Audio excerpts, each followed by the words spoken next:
it's going to open up Pandora's box. But I will say this. I do believe players that sign now, like Najee, should not be eligible now, but should have to sit out and come back in next year. It's just a slippery slope. And I agree with people like Tom Izzo. I don't like it at all. College basketball today, only on SportsGrid. OK Dubs has to go back to his roots. I'm not a Jets fan, I'm not a Giants fan, and neither one of those teams even play in New York. But I'm a New Yorker through and through, despite where my mail gets sent. And I will not stand for the Jets to be dragged through the mud in this way. Not going to happen.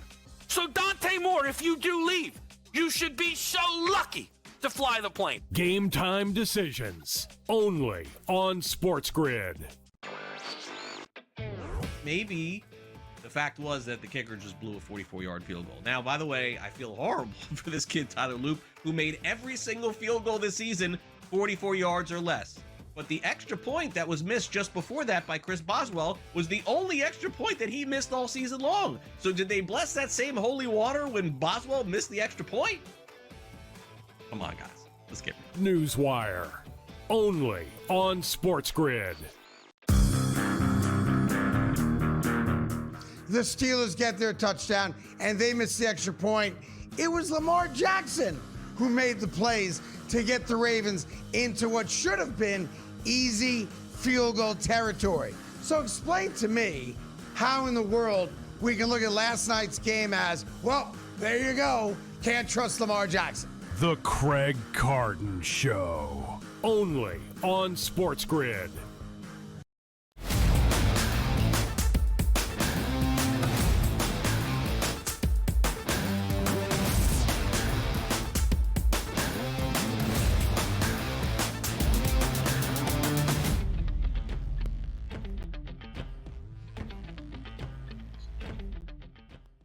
It's hot. It's hour number 2. We're ready to rock and roll. We got all the topics and information you need to know before we get to the national championship semifinal tonight with the Miami Hurricanes and the Ole Miss Rebels. I can't wait for that game. I'll be watching. It'll be exciting. But before we get there, Joe, we have an hour to get the people caught up to date on everything they need to know to be smarter on the water cooler. Like, you watch this network. You show up to work, you got tidbits and information that people like, that guy's the man. How do you know so much about sports? He watches the early line. That's the answer.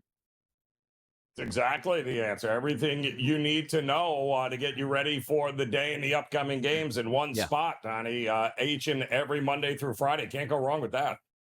Joe, we have topics here on the early lineup that we say, you know what, these are some hot topics that people need to know. And sometimes we like to get extra topics in there. And this is something I've been passionate about for a long time. Now, when I give my background, like, I was a Division III football player. So that means I paid money to go to school to play football for the love of the game. Now you see Division I athletes, and yes, they have no debt. And let's just take it back 10, 15 years. Outside of the handshakes and the duffel bags that appeared on the porch before you signed with the team, everything was supposed to be on the up and up. Now we start the NIL era, which is name, image, and likeness, which was supposed to be, once again, as I explained, hey, Joe's Burrito Bar in Coral Gables is going to be able to give Carson Beck free burritos for the week if he plays well, and we're not going to suspend him for the season and put Miami on the death penalty. And somehow it turned into, we don't care about your name. We don't care about your image or your likeness. We're going to have $20 million as a university to pay whoever we want as a payroll on your team. The reason I'm saying this is Front Office Sports with a tweet yesterday. Washington is considering suing DeMond Williams, who's their quarterback, who announced he was entering the transfer portal days after signing revenue sharing in an NIL contract with the Huskies, sources tell Front Office Sports. Here's what the problem is now, because I saw it all along on social media. Unfair, slave labor for the kids. They get nothing in return. No, what they get is a free education. They can stay for 6 years, get a doctorate, be debt-free, and go into the best networking environments you can possibly be if you're at a major university. No, we want them to get paid. Here's the new getting paid. Kids are going to play for the highest bidder and be mercenaries and not care about your school. This is what you wanted. The people that wanted the kids to get paid, you have to love this, Joe, right? Am I right? Yep. Yeah. What? And again, it's the wild, wild west, Donnie. So kids are going, and families more than anything else, Donnie, right? They're going to be signing documents that they likely have no idea what the fine print says in any way, shape, or form. And listen, these NIL syndicates, these groups that are putting these together. Yeah, listen, they're not investing this kind of money so you can play 3 games and then decide to leave and cash. No, no, no. They're going to protect their investment.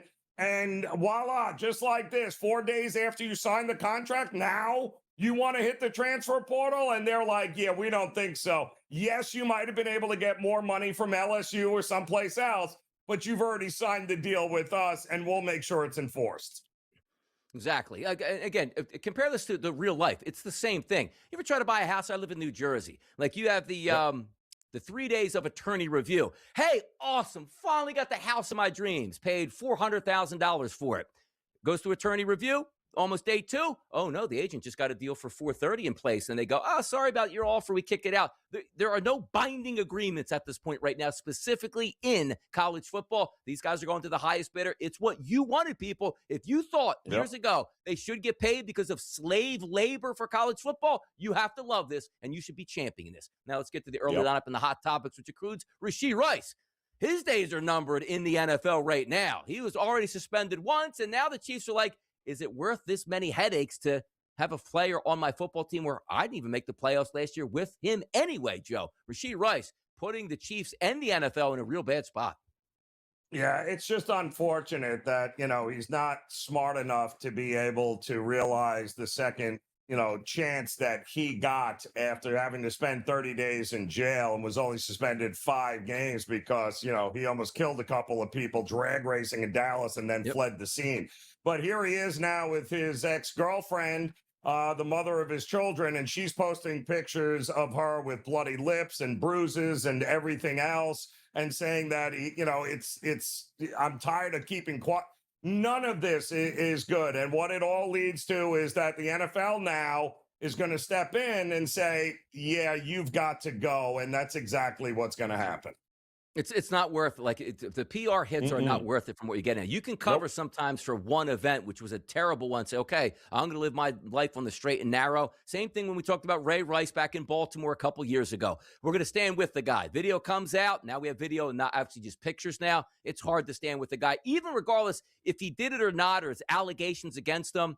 Sometimes just get those third strike, even though you're still in that public spotlight. Maybe it happens to Rashee Rice here in the NFL. Tyler Shuck, he's going to be back next year. He played well down the stretch, deservedly so. Stand a starting chance in 2026. It's Tyler Shuck's.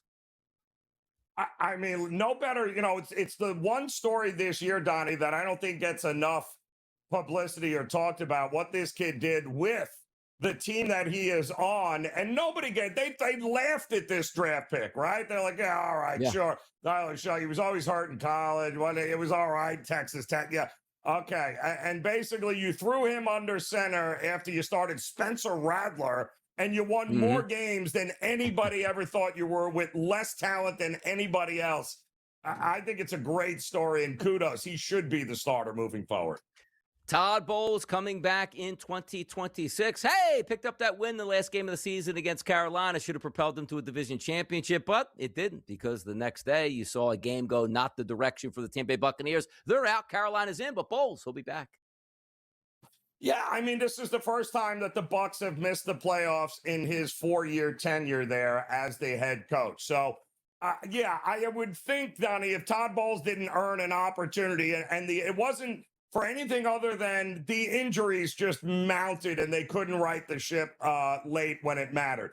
So he'll have another opportunity. If the same thing happens next year, we're likely having a different conversation.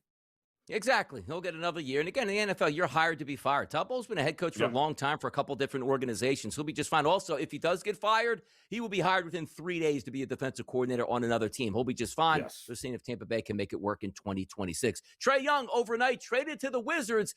Usually when a superstar gets traded, it's really a big deal. Why does it feel like this is not a big deal at all, Joe? Am I just getting different vibes right now from this trade?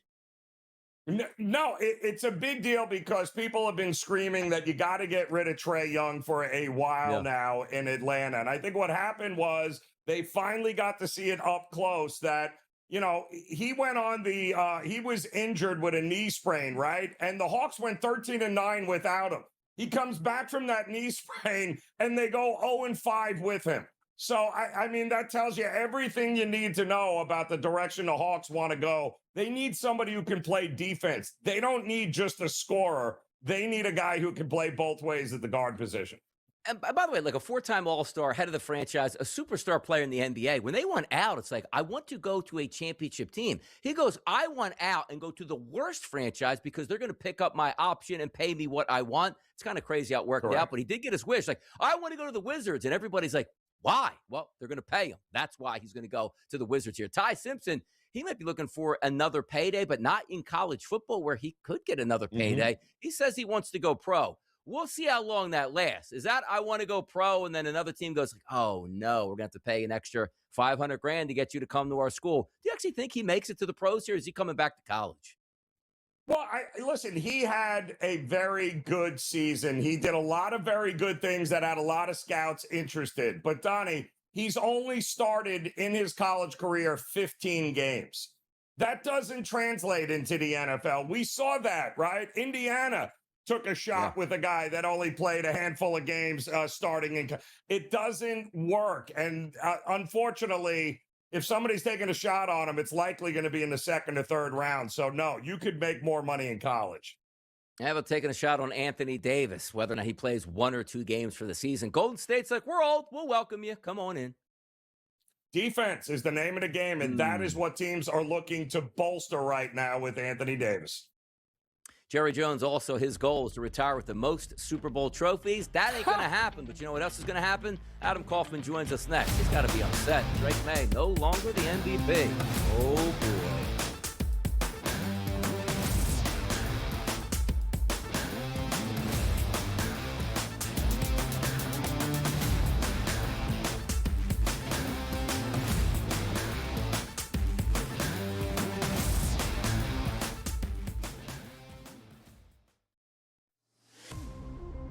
Who are we looking at? We're looking at SGA because of his availability and consistency. It's Jaylen Brown to do his usage and his leadership. It's Jaylen Brown for how they're playing. It's Cade Cunningham because Detroit's in the top of the East. The MVP talk is going to be wild, and it'll be interesting to watch. MVPs just don't dominate. They survive the season. Pro basketball today, only on SportsGrid. The Steelers get their touchdown, and they miss the extra point. It was Lamar Jackson who made the plays to get the Ravens into what should have been easy field goal territory. So explain to me how in the world we can look at last night's game as, well, there you go, can't trust Lamar Jackson. The Craig Carton Show, only on SportsGrid. Maybe the fact was that the kicker just blew a 44-yard field goal. Now, by the way, I feel horrible for this kid, Tyler Loop, who made every single field goal this season 44 yards or less. But the extra point that was missed just before that by Chris Boswell was the only extra point that he missed all season long. So did they bless that same holy water when Boswell missed the extra point? Come on, guys. Let's get it. Newswire, only on SportsGrid.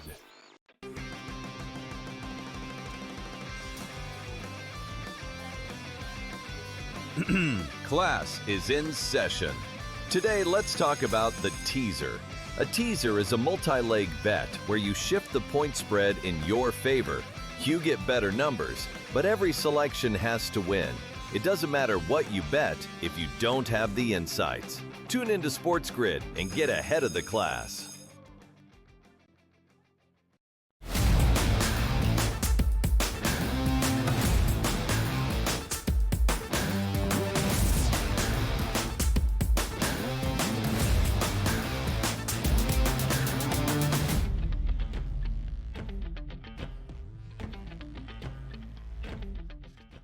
You got college football tonight. You got college football Friday night. You got NFL action 2 on Saturday, 3 on Sunday, 1 on Monday night. An exciting week here at Sonny Right Side. It's Joe Ranieri. Now we welcome in Adam Kaufman to talk a little about that Chargers-New England game. But before we get there, we need to hear it.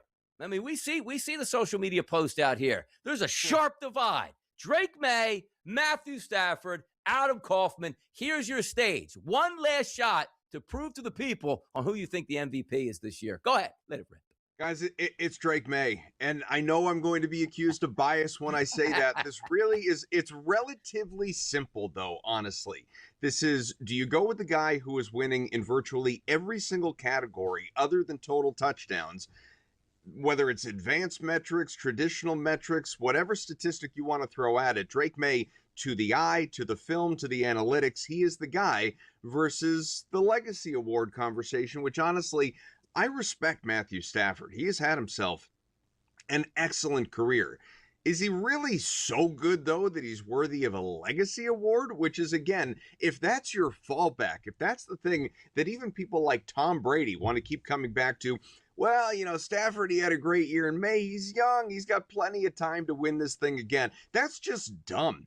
Who is ultimately the most deserving? And I know it doesn't necessarily work this way, but if we're going to look at this award purely in the scope of value, who's more valuable to their team? If you take these quarterbacks off of their teams, and I've done the exercise on social media, got a lot of play of what if you switch them, what would that be? Forget that for a minute. Let's just say you went with their backups. If Jimmy Garoppolo is the starting quarterback this year for the Rams with Puka Nacua, Devontae Adams, Kyron Williams, Blake Corum, Sean McVay, obviously, what does that team look like? To me, probably still winning double-digit games. Whereas if Josh Dobbs is the quarterback for the New England Patriots with all of the weapons that Drake May has had to work with this year, even under Mike Vrabel, even with Josh McDaniels, what do the Patriots do? Do they win 14 games? Do they win 4 again? I mean, even if you want to call it 7 or 8, it is not remotely the same team. It's not a team that wins its division, that's competing for the number 1 overall seed, and that obviously is a threat in a wide open playoffs. But if I'm going to boil it down to the most simple argument that there is in the recent history, the last few decades of MVP voting, we know, generally speaking, it's a quarterback honor. A QB is going to win it. Other positions, you get Offensive Player of the Year. Beyond that, guys, more often than not, and I'm talking 90 some odd % of the time, you got to be a division winner, or you got to at least finish second in your division. Matthew Stafford finished third in a very competitive division and was the 5 seed, or is the 5 seed in the playoffs. Historically, the MVP is never a 5 seed in the postseason. You got to win. You got to win at a much higher level. And I know the Patriots schedule, blah, blah, blah. Guess what? The past defenses that May faced, that Stafford faced, not overall teams, but past defenses, those were actually relatively comparable. So again, I could use the entire segment. I could go on and on and on and on and on. Joe can keep rolling his eyes, which people can't see. I promise you, Matthew Stafford is the more deserving. Doesn't mean, or pardon me, Drake May is the more deserving. Matthew Stafford doesn't mean he is not deserving. They're both deserving. Like last year, Allen versus Lamar. Somebody had to win, somebody had to lose. You can make a compelling case on both sides. For me, the edge goes to Drake May. I love how you blah, blah, blah over the legit arguments against, but you just highlight things that absolutely don't matter. The bottom line is, you just said the greatest quarterback, the GOAT, who happens to have made his bones in New England, comes out and says, it's Matthew Stafford. He deserves to be. Schedule's better. Touchdowns are more.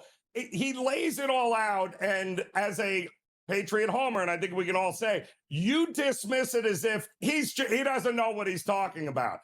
I think that speaks volumes as to who should be the MVP and who shouldn't. You're right, both deserving, but ultimately when the GOAT comes out and says, Stafford's your MVP, I think it should carry a little weight. We're going to find out, but to me, again, it's that quarterback fraternity of the old guys kind of sticking together, and that's not an anti-Drake May thing. It's a, I just think guys, in that circle, right, view each other in a certain regards, a certain light, justifiably so, and say, let's get him that one before he walks out the door, before he rides off into the sunset. And to me, that's just such a dumb argument for awarding a guy MVP. You don't get MVP for your career. You get an MVP for a singular season. And yes, Matthew Stafford, again, great numbers. But you know what? Why are we completely dismissing what these two guys did on the ground? Drake May, because of rushing yardage, you know how many rushing yards Matthew Stafford had this year? One singular rushing yard versus Drake May, who had about 450. You put total yardage together, that's another category that Drake May wins. You know, unfortunately, and I hate to do this, but it fits my argument, so what the hell? You know, stat padding, from a stat padding perspective, Matthew Stafford, yeah, he had 46 touchdowns. He also had 13 from the 1 yard line when most quarterbacks are handing off to their running back. So if we're going to keep leaning into touchdowns, doesn't it kind of matter how you got them in part two? But here's the problem I have with Adam, and you're right about that, because stat padding, a lot of people are going to look at final numbers. I actually bet on Drake May. One of my favorite bets was him throwing more than 2 touchdowns on Sunday, because I saw Matthew Stafford play and go, you know what, Vrabel, in a game, yes, they have to win, but there are ways that you can win by 4 touchdowns and say, you know what, Drake, you're going to get 3 to 4 touchdowns, because sometimes you just need that last taste in the mouth to try to push you over the top, which is why Drake May was like a minus 500 to win it the week before, and now is a minus 195 favorite for Matthew Stafford. Was there any talk in New England this week like, hey, those lining him up at wide receiver on the 1, have him throw a screen pass at the 1 yard line to get him 3 touchdowns? Because I firmly believe he throws 4 touchdowns on Sunday, he's still the heavy favorite. Like, that one weekend was a huge flip. Yeah, and I saw your tweets, call it coaching malpractice, all of these things. But they're not engineered to try and win games in a certain style, a la, let's go out there and get our guy an award. They just want to win and get themselves ready for the playoffs. Team mentality around New England, fellas. I think we don't, Vrabel might have cost himself Coach of the Year in the process, too. Who knows? I don't think they care. Win it all. They won't care. You got it. That's Adam. We'll be back.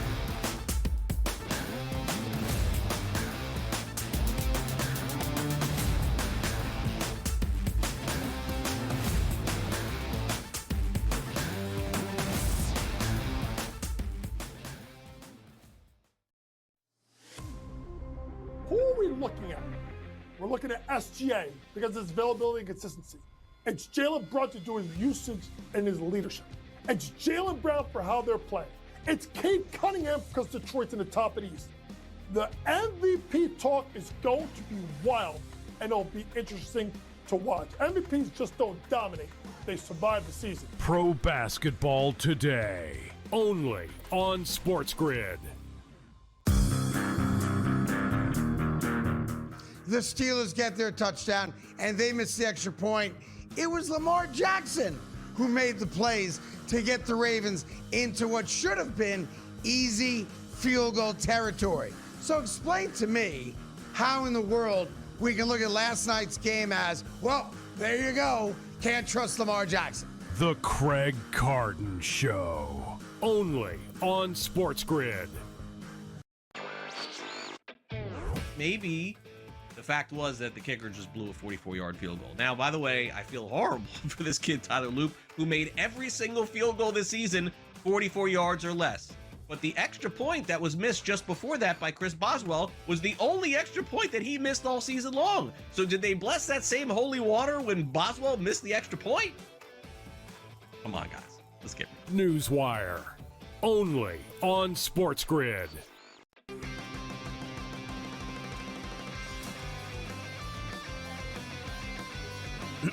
Class is in session. Today, let's talk about the teaser. A teaser is a multi-leg bet where you shift the point spread in your favor. You get better numbers, but every selection has to win. It doesn't matter what you bet if you don't have the insights. Tune into SportsGrid and get ahead of the class.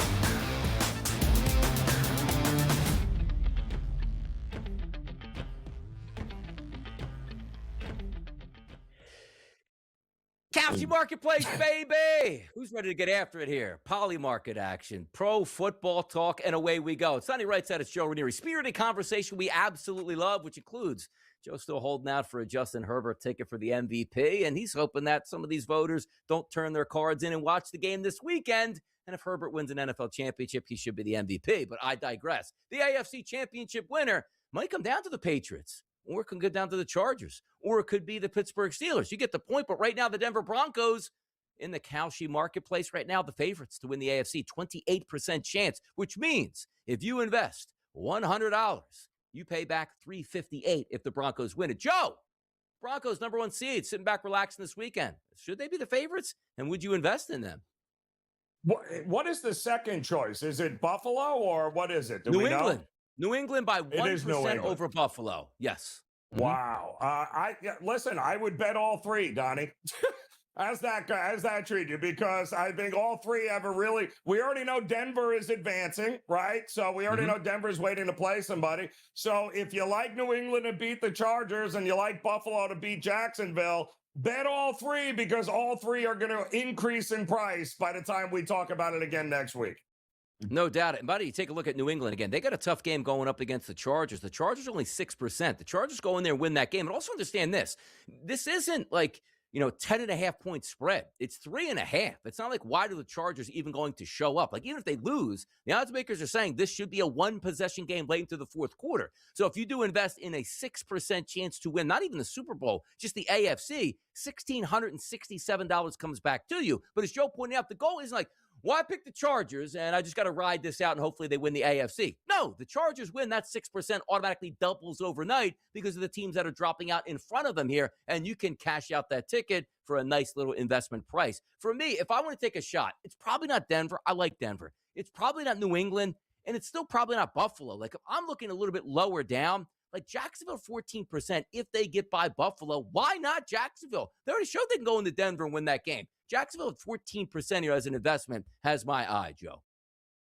Well, and again, it's a great correlated bet, Donnie. If I'm backing Jacksonville to win outright at home against Buffalo, then I better take that future bet. I better take that, that future bet there with them winning it all at that price. Because, Donnie, if they do win, that's going to increase at least 10 cents, now, if not more, by the time we see it again next week. So I think that's a great correlated opportunity for folks. Back them in the game and back them in the future market.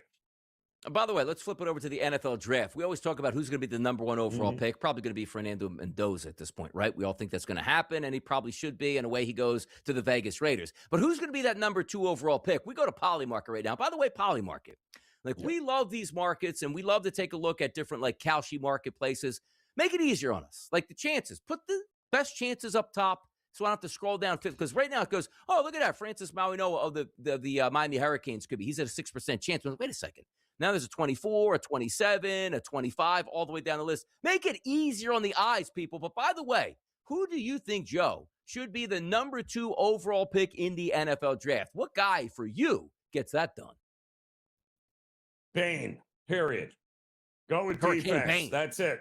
Hurricane Bain. Get it done, Donnie. Get it done. 29%. The Miami Hurricane. Listen, you need somebody that can actually rush the passer.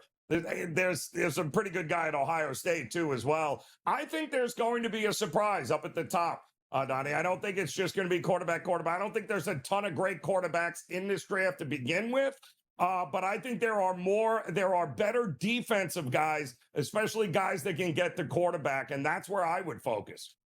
And also, am I doing this wrong? Because I put in a $100 wager to buy Ruben Bain at 15%, and it says I win $159. So assuming that means $259 in total back, I think Kalshi includes your money back. So you have to sort of look at that a little bit different at this point. Trevor Goolsby at 27%. Mendoza at 24%, figuring that somebody would trade up and not take Fernando Mendoza as the number 1 overall pick. As we slap down Drew Aller, 25%. You take a look at Dante Moore, 53%. Now, he's the favorite right now. Do you think, Joe, we go quarterback, 1-2? Yeah, I don't. I think there is going to be a surprise here up at the top. I don't think it's as simple as that. Although most of those teams in the top 5, Donnie, they all need quarterbacks. That's for sure. But somebody might trade out of it as well before it's all said and done.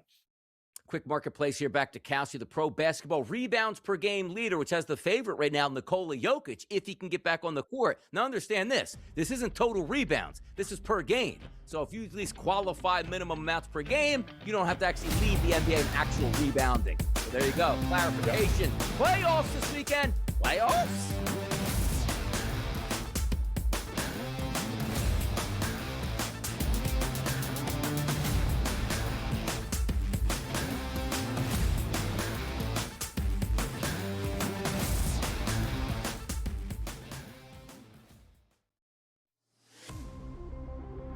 looking at? We're looking at SGA because of his availability and consistency. It's Jaylen Brunson doing his usage and his leadership.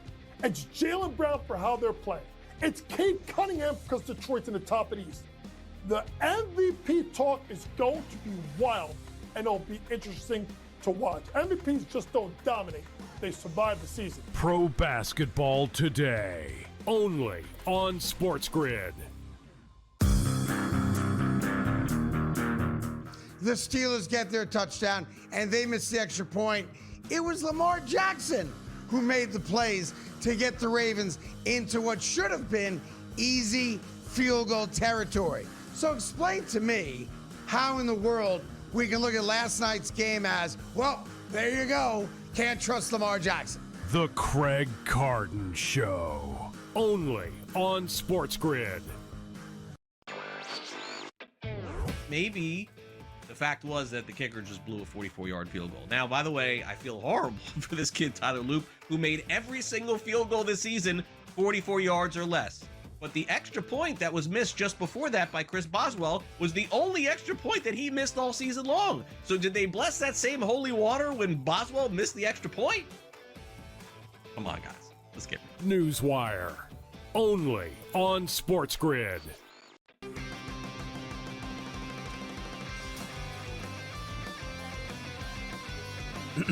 Class is in session. Today, let's talk about the teaser. A teaser is a multi-leg bet where you shift the point spread in your favor. You get better numbers, but every selection has to win. It doesn't matter what you bet if you don't have the insights. Tune into SportsGrid and get ahead of the class.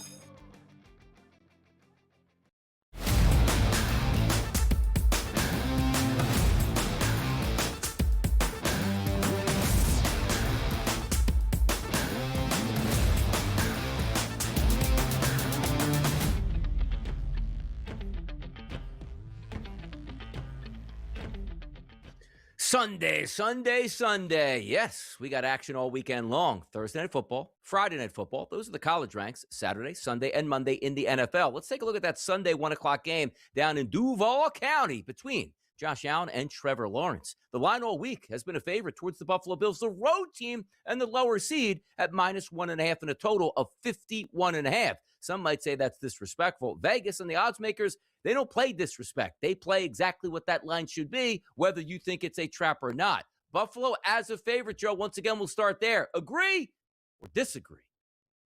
Oh, no, I agree. And I think listen, we talked about this in spread lines, right? There is a clear divide between the pros and the Joes. The public is all over Jacksonville. I mean, we're seeing close to 70% of the tickets. We're seeing well over 55% of the money all going to Jacksonville. And yet this line remains the Bills -1 to win it. And listen, the Bills 28-13 straight up as road favorites under McDermott. They're also 5-2 in the wild card round in the postseason. So this team has been there. They have done this before. They never lose games that you expect them to win.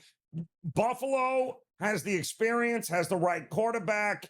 They're going to handle business. I think Jacksonville will learn from this game. I think Jacksonville has to be something we consider to bet next year, Donnie. As soon as we possibly can, we'll look at Kalshi and Polymarket to see if they have any numbers on them next year, because I think this is going to be a great stepping stone for them for next year. But I think the Bills, too much Josh Allen, too much experience. I think they get the job done here.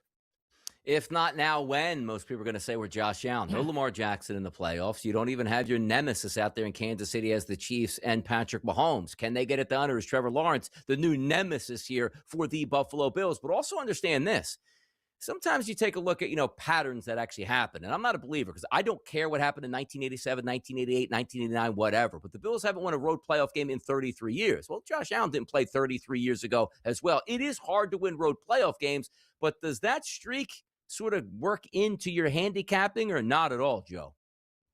Yeah, I mean, listen, it's great, but what in the scope of things, it's just noise, right, Donnie? Because what in the world over the leg. This has no bearing on how old is Josh Allen, even 33 years old? Like, what are we talking about here? It really does not matter. The only thing that matters is this current team and the numbers and the trends that we have seen this year. I can tell you this, I wouldn't be running to the window to back the Bills early, because we all know takes them a half, Donnie, before they can get the engines rolling, and then they roll. So there are some current trends worth taking a look at in this game.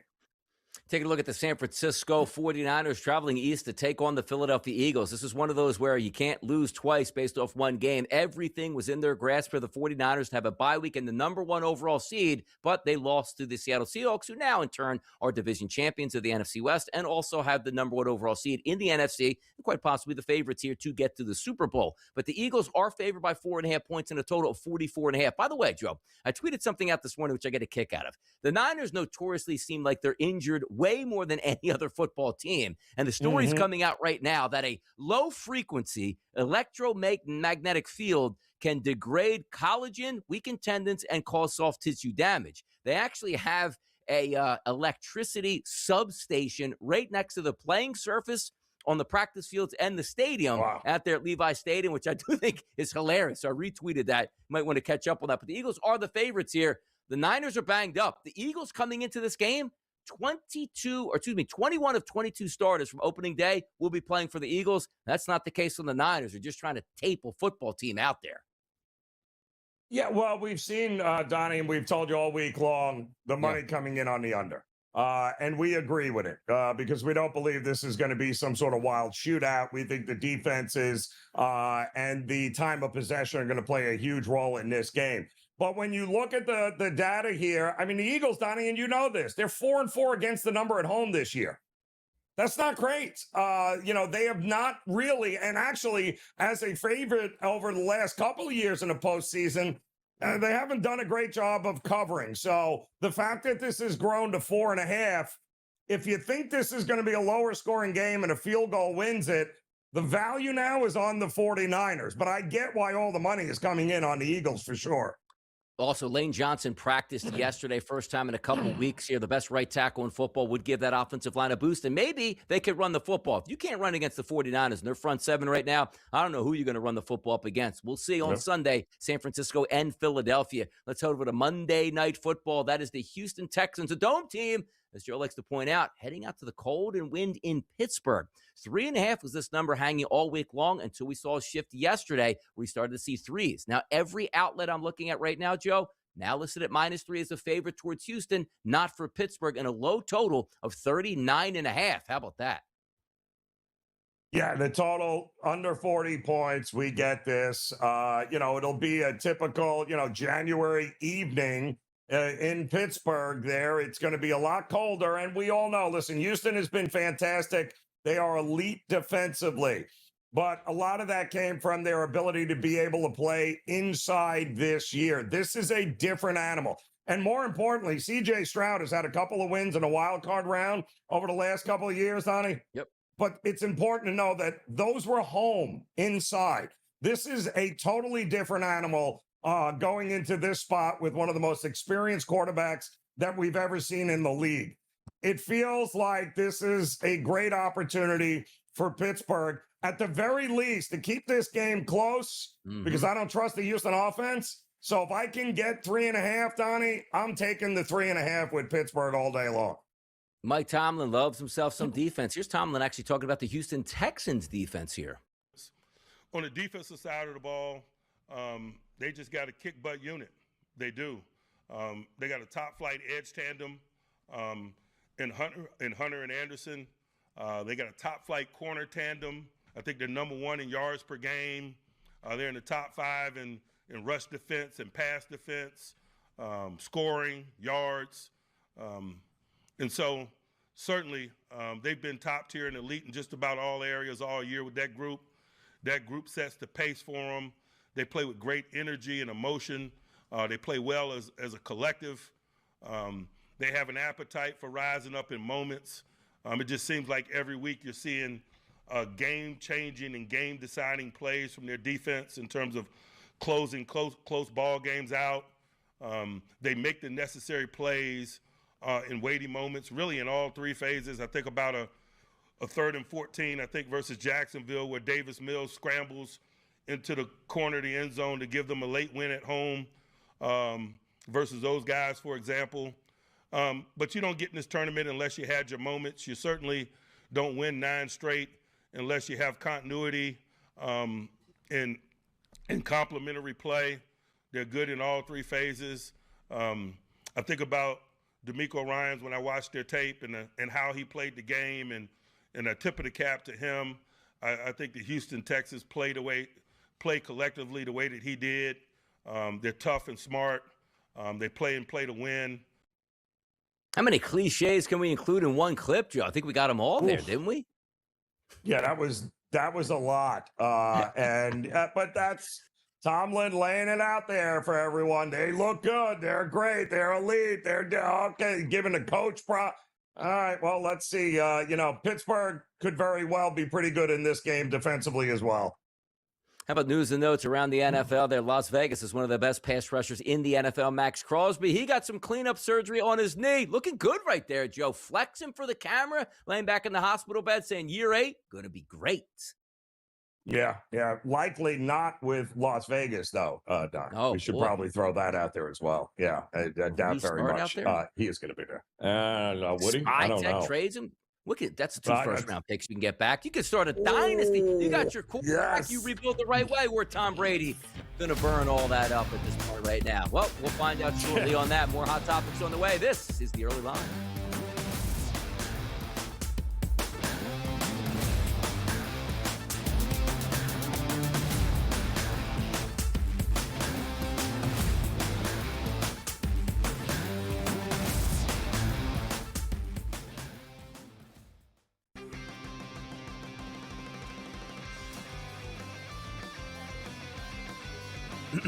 Class is in session. Today, let's talk about the teaser.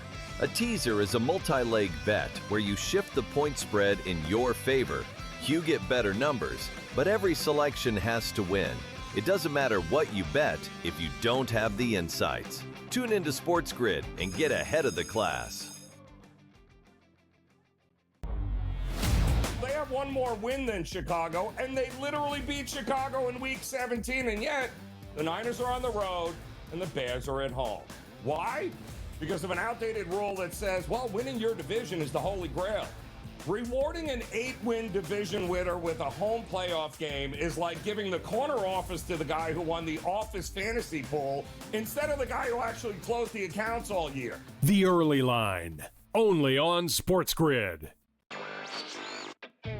Maybe the fact was that the kicker just blew a 44-yard field goal. Now, by the way, I feel horrible for this kid, Tyler Loop, who made every single field goal this season 44 yards or less. But the extra point that was missed just before that by Chris Boswell was the only extra point that he missed all season long. So did they bless that same holy water when Boswell missed the extra point? Come on, guys. Let's get it. Newswire, only on SportsGrid. It's going to open up Pandora's box. But I will say this. I do believe players that sign now, like Najee, should not be eligible now, but should have to sit out and come back in next year. It's just a slippery slope. And I agree with people like Tom Izzo. I don't like it at all. College basketball today, only on SportsGrid.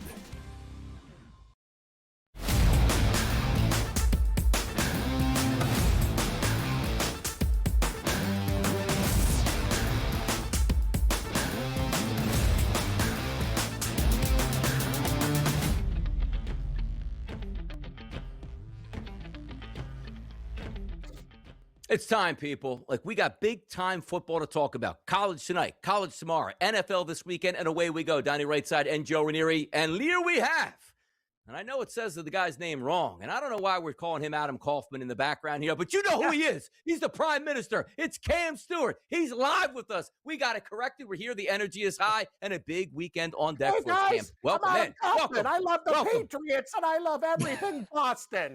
Hello, everybody. Just joking, Adam. Love you, buddy. Hey, how we doing? Welcome, guys. We got a lot of football coming up. Can't wait. Golf right around the corner. We got college football. We got pro football. And Donnie, what do we got tonight, pal? The old Philadelphia Flyers versus the Leafs. Oh, I beautiful. have something for you as Prime Minister. You know, we have like Florida Clementines versus a case of maple syrup. How about a scotch for Donnie and a nice cold Guinness for me if we ever meet each other again, Donnie? Donnie, friendly bet on the game. You get your Flyers, and I get the Leafs.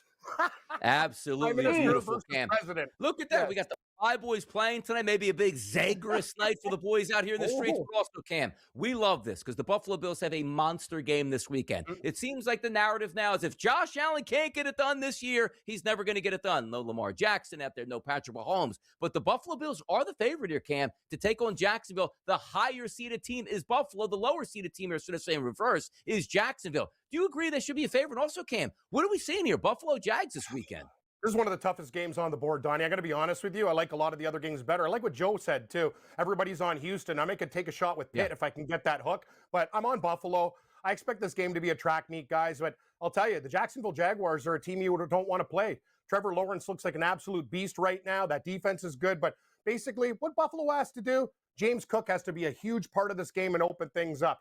Allen can't freak out. He's just got to do his thing, don't force the ball, and just march down the field and get things done. I'm expecting a back-and-forth battle. I really worry about that Buffalo run defense, guys, and their defense in general. But if Buffalo's going to be in this game, they're going to have to score points and be in a track meet. But I think the Bills finally do squeak it out. Jacksonville, we've been on them a lot, guys, versus Denver. Like, we got this hot streak, but now or never, Buffalo. I got to tell you, man, too, it's what do we got? Wright's kicking now, too? If they have to set up for a game-winning field goal with Matthew Wright here, spaghetti-o. We could have some big, big problems here, but I'm taking the Bills in that spot. Guys, actually, a game that I like, I'm not sure how you feel about this. I like the Chargers-Patriots under, if that makes any sense. It's a game, I'm looking at the under in this spot.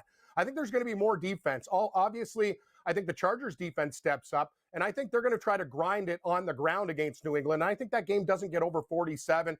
Rams look pretty good to me, Donnie. I don't know how you guys feel about that big spread. I think they kicked the crap out of Carolina. Also a revenge spot from a loss in the regular season. And I like the Packers. I know they get another chance. They've looked awful with all their injuries. But I'm telling you, watching that Lions game, they exploited the Bears with slant patterns, a lot of quick hitters. And I think Green Bay could do the same. So that's what I'm looking at, guys, right now. But Donnie, I'm on the Bills, but let's just say this. Hold your breath because it's not going to be easy for these guys. Tough matchup versus the Jags. I think they roll them, Cam. I think experience matters. They're going to roll them. What is going on here? Over by the half. Wow, I didn't see that by one coming. Bills by a million. Let me ask you this, Cam. If there is going to be an upset in this wild card weekend here, who would be the one team to win outright as a dog here? Who would you lean towards? Great question, Joe. I'm going to say the Chargers. I think the Chargers can beat the Patriots. And 1B, the Niners. Donnie, I know you're going to want to cut the Prime Minister's mic. He's gone. Bye. Nice seeing you guys. Enjoy Pay your bills, Cam. Looks like Cam didn't pay his bills. He's gone. Anyway, I'm just saying, I don't like what I've seen from Philadelphia, but for me, it's the Chargers. New England's still a team. I think they can be exploited. I'm not really sold on their defense. I know Vrabel's a good coach, but I expect Harbaugh to come up with a game plan, grind it out, field position battle. Also, we get a little bit more time for Herbert to get healthy in this game. So I know the Chargers are probably a popular dog, but I'm going to say Joe's might be onto something, though. I don't know one person, guys, on this network or other shows that we've done that is taking the Pittsburgh Steelers. And that's a very dangerous game that we're playing with everybody on Houston. So something to look at as well. I think the San Francisco 49ers can hang, Donnie, and I think if the Eagles win, it's by a very, very close margin. That lines up to 4.5. But for me, I'd have to say Chargers. Yeah, everybody's on pins and needles what Philadelphia offense they're going to get this weekend. We'll find out. But Cam, we got two really good football games here in college coming up tonight. Miami taking on Ole Miss, and then Friday night, Oregon and Indiana. Give us a little preview, like one of these games more than the other. What's some angles here you like? I got to be honest with you. I've been with the mayor of Miami, Joe Ranieri. The Miami Hurricanes have been putting money in our pockets ever since that A&M game. They've been great. We took them against Ohio State. We hit the double shot with the under. Here's where I get off the train. I like Ole Miss. I like the Lane Kiffin factor. I like the offense, and I love the way this team is playing. They got a burr in their saddle. They're angry. And I'm going to tell you one thing. They can do a lot of things with Chambliss as quarterback, move him out of the pocket, do some things, score some points. So, guys, I like Ole Miss. That total looks high, but I think Carson Beck and Miami will be able to score on the Rebels, and conversely, the Rebels score on them. So I'm expecting a track meet. Donnie, I don't do a lot of things smart as Prime Minister. Bad trade deals. I've been screwed. But I'll tell you one thing I did. I invested in the Indiana Hoosiers as a stock in the regular season. So that's in my back pocket when they were playing in the regular season before the playoffs started. I think they're superior to every team in football. I think they're better than Oregon. I think their offense is better. Their defense is better. Their coaching is better. Everything. I like the Indiana Hoosiers to win the national championship, and I think they cover against Oregon. I'm expecting a very tight kind of under game in this one, but I'd still like Indiana to win by like 10 to 13 points. Under 48.5 is where I'm leaning. I got to tell you, Cam, should be a heck of a college football and NFL weekend here. What's been going on in the NHL, man? What have you been? Who you been focusing on, and who you making money on? Well, Buffalo Sabres. I don't know. These guys keep on doing it again. I don't know what's going on. Tommy Reynolds, your producer, all the good luck has been on Buffalo. They win 10 games in a row. They lose a game, and then they come back and win again. They beat Vancouver like 5-3. They're playing tonight against the New York Rangers. I got to take Buffalo again, Donnie. 2 picks. The QEW special for the Prime Minister. At home in Canada, and then across the border to Buffalo. Sabres and Leafs tonight in the NHL. Let's do it, man. We can do it, Donnie. And I would love to buy you a scotch if I ever get to see you, but I got to cheer for Toronto. They're playing better hockey right now. They're starting to turn it around. And the Buffalo Sabres, I don't want to get in front of this freight train. The New York Rangers, you know, if they're one of these teams at home, I don't want any part of them. If I take them, it'll be on the road. Buffalo can win anywhere right now. Tage Thompson, hottest player in the National Hockey League. He is on fire. Buffalo, we can do it again. More victories.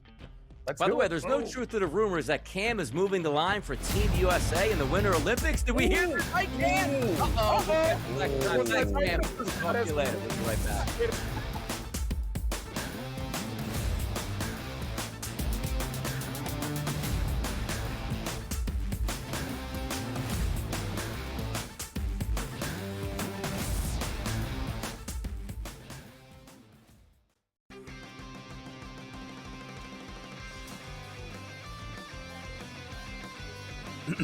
Class is in session. Today, let's talk about the teaser. A teaser is a multi-leg bet where you shift the point spread in your favor. You get better numbers, but every selection has to win.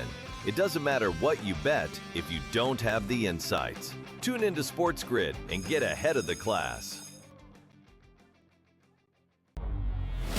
They have one more win than Chicago, and they literally beat Chicago in Week 17, and yet the Niners are on the road and the Bears are at home. Why? Because of an outdated rule that says, well, winning your division is the holy grail.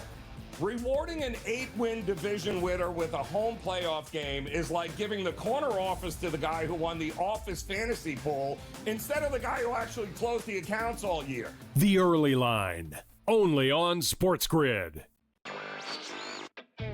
Maybe the fact was that the kicker just blew a 44-yard field goal. Now, by the way, I feel horrible for this kid, Tyler Loop, who made every single field goal this season 44 yards or less. But the extra point that was missed just before that by Chris Boswell was the only extra point that he missed all season long. So did they bless that same holy water when Boswell missed the extra point? Come on, guys. Let's get it. Newswire, only on SportsGrid. It's going to open up Pandora's box, but I will say this. I do believe players that sign now, like Najee, should not be eligible now, but should have to sit out and come back in next year. It's just a slippery slope. And I agree with people like Tom Izzo. I don't like it at all. College basketball today, only on SportsGrid.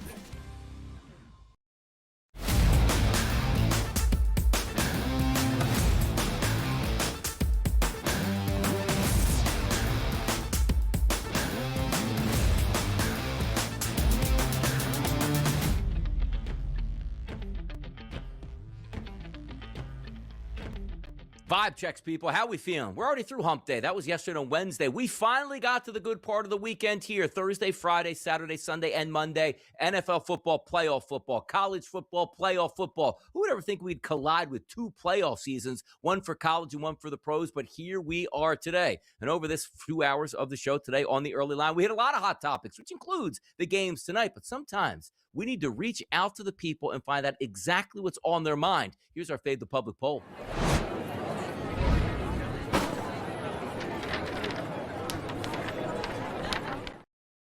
Do we fade or not fade? That's the question. Coming up here, bye bets. You know I'm going to be fading some action here in the NBA. But our question today was not about the NBA. At SportsGrid on X. If you're not following, you're doing it wrong. Monday, Tuesday, Wednesday, Thursday, Friday, we ask you a question we need information on. And your question today was this. What is your best bet for tonight's Fiesta Bowl between Miami and Ole Miss? 4 options. Over, under, Miami, or Ole Miss. Do you know the favorite in the clubhouse right now is Miami at -3.5? The lowest bet number here, oh, yeah, I'm going to be fading away, is over 52.5. I'm taking the over tonight. I'm fading the public completely there, Joe. Where would you go? Over, under, Miami, or Ole Miss today in this poll?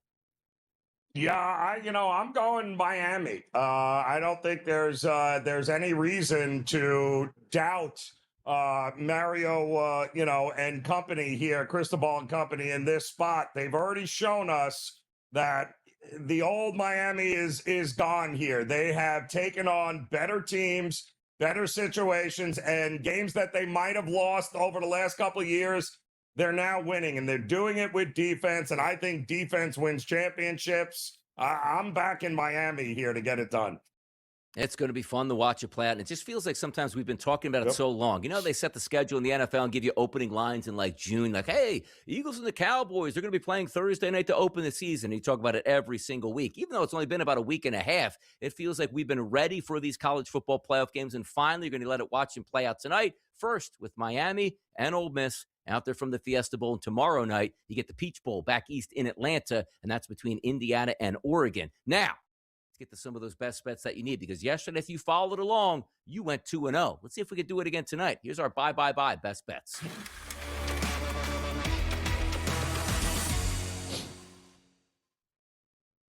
Take it away, Joe. Big time college football tonight. I think that's trending in your direction.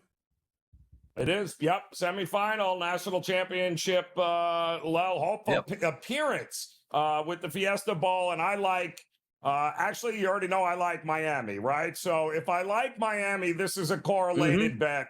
And it's going to be the Ole Miss team total under 24.5 now. Now, listen, this game is going to be determined by how well this Ole Miss offense can handle what is the best defense, I think, in college football with Miami.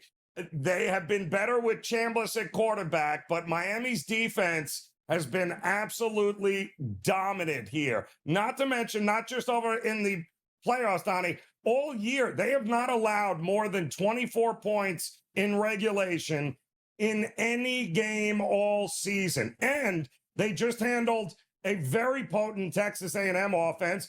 And let's face it, a very good Ohio State offense with 2 wide receivers, by the way, that are going to be top 5, top 6 draft picks. And they held both of those teams to 17 points in 2 playoff games, averaging less than 5 yards per play.